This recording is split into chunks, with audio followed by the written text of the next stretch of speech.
बेरमो उपचुनाव में प्रचार के आखिरी दौर में महागठबंधन प्रत्याशी जयमंगल सिंह के लिए प्रचार करने पहुंचे कृषि मंत्री बादल पत्रलेख से कई मुद्दों पर बातचीत की हमारे सहयोगी विपिन उपाध्याय ने। दोनों उपचुनाव के लिए प्रचार का शोर अब थम गया है और लगातार जिस तरह से अगर बात करें तो चाहे वो यूपीए का फोल्डर हो या फिर एनडीए का, दोनों ने दोनों सीट पर पूरी ताकत लगाई। इस वक्त हमारे साथ राज्य के कृषि मंत्री बादल पत्रलेख हैं। बादल जी, जिस तरह से अगर हम यूपीए फोल्डर की बात करें तो दुमका और बेरमो में आप लोगों ने चुनाव प्रचार किया है, क्या कॉन्फिडेंट है कि दोनों सीट जो कांग्रेस और जेएमएम की थी वो बरकरार रहेगी? बिल्कुल, यहाँ पे दिवंगत राजेंद्र बाबू के याद में यहाँ की जनता उन्हें सच्ची श्रद्धांजलि देने का मन बना चुकी है और दुमका में हेमंत सोरेन जी के सम्मान में वहाँ की जनता एक होके मत कर रही है और दोनों जगह एक नंबर पर दोनों प्रत्याशी हैं, जयमंगल भाई और वसंत भाई।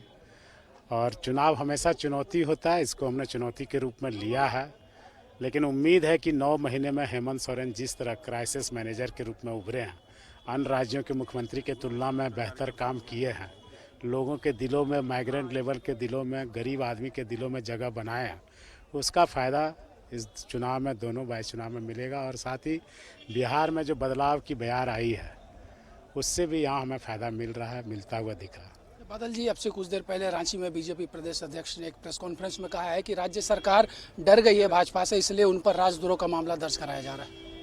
बिल्कुल डर गई है, ये बात आप नहीं कह सकते हैं। आप चूंकि हमेशा उन बातों को हवा दे रहे थे जिन बातों में कहीं कोई सच्चाई नहीं है। उनके एक माननीय सांसद ने कहा था कि 10 विधायक मेरे संपर्क में हैं। हमने उन्हें कहा था कि एक विधायक आप ला के दिखा दीजिए, मैं इस्तीफा दे दूंगा।